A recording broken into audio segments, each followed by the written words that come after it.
Bien, bonjour à tous et à toutes.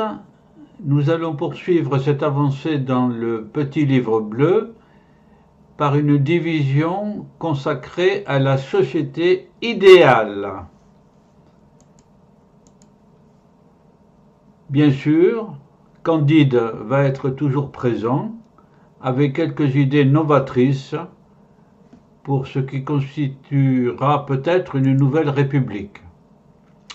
Les divisions générales sont d'abord des généralités puis des aspects particuliers. Dans généralité, Candide rêve d'une société, il rêve, où il y aurait moins de défauts, de défaillances humaines, plus d'adhésion et de consentement. On peut toujours rêver, donc. Une société qui serait différente de toutes celles du passé depuis l'Antiquité. Sinon, à quoi bon cette accumulation de temps, de millénaires? Voir la citation d'André Malraux précitée sur les aquabonistes dans le Miroir des Limbes. Une société où il y aurait moins de pauvres, ou peut-être pas de pauvres même, ce serait l'idéal. Il devrait y avoir quand même des riches, car ceci semble indispensable pour innerver un développement économique, financier, humain, du moins jusqu'à un niveau de capital ou de revenu à déterminer par la société dans laquelle on vit.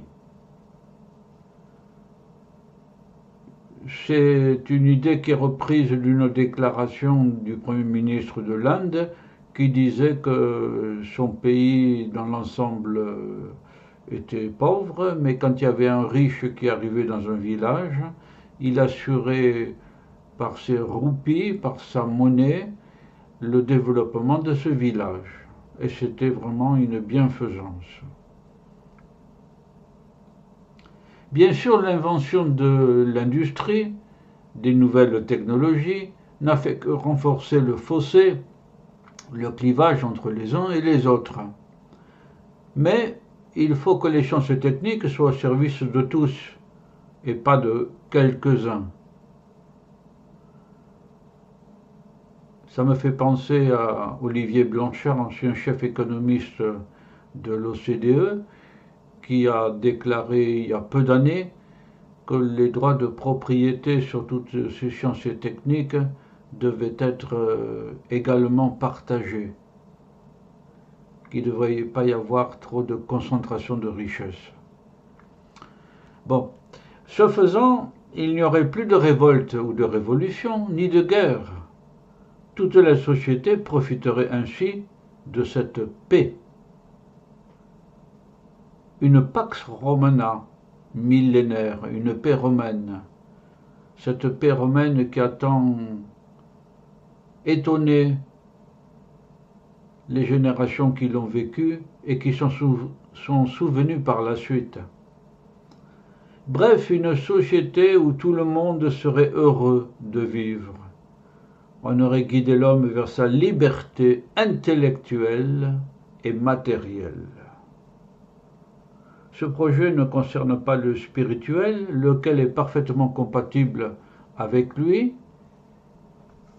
Je ne parle pas du tout, évidemment, du spirituel qui est une affaire de personnes individuelles. Pour dire en peu de mots, une société non de consommation, mais de réalisation. Voilà un terme dans lequel Candide tient beaucoup.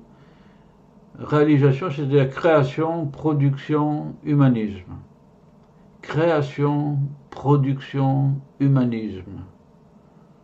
Une société de réalisation où tout le monde se réalise, non par la consommation, mais par la création. Quand Candide se penche sur l'abîme du temps, des millénaires écoulés, il se demande si son rêve est fou. Mais il ne peut se résoudre à ce que ce temps presque infini de l'humanité ne soit pas au service de tous, ne soit pas bénéfique aujourd'hui, C'est une question d'ailleurs de progrès. Le progrès existe-t-il? Bien sûr, en matière médicale, des sciences et des techniques, on l'a montré.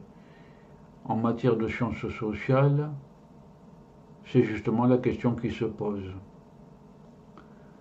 Ce projet de société repose d'abord donc sur une notion de responsabilité de citoyen, mais aussi de toutes les personnes publiques dont le financement par les impositions est une facilité historique qui s'accompagne, il faut bien le souligner, d'un déficit national grandissant chaque année par l'agence France Trésor notamment qui lance constamment les emprunts de l'État. En 1942, après les aspects généraux, aspects particuliers. Toutes les luttes depuis l'Antiquité ont opposé les pauvres et les riches pour la détention du revenu et du capital. Et si on va être complet, les revenus du capital. Même la guerre d'Algérie posait une question de réforme foncière, de partage des terres. La lutte actuelle ne peut être une répétition. Elle doit aller beaucoup plus loin. L'humanité est-elle incapable de se dépasser si elle le veut, si elle le sait vouloir, d'aller vers la sagesse et la réalité de l'être et non pas de l'avoir, la réalité de l'être.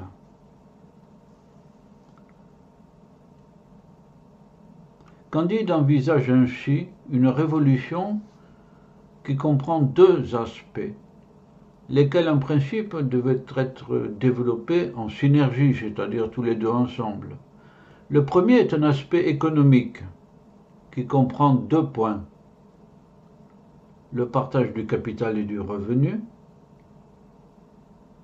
et la dynamisation du citoyen pour créer et produire pour être compétitif par rapport aux autres nations.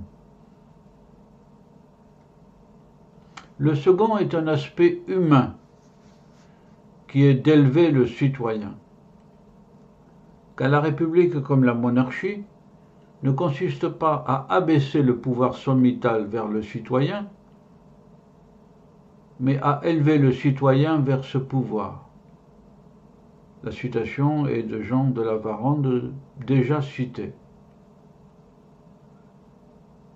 Pour un peu, il s'agirait du citoyen roi. Après tout, la République, c'est bien le gouvernement du peuple par le peuple. Et il faut citer la formule latine « applaudissez citoyen », plaudite cives, le citoyen roi.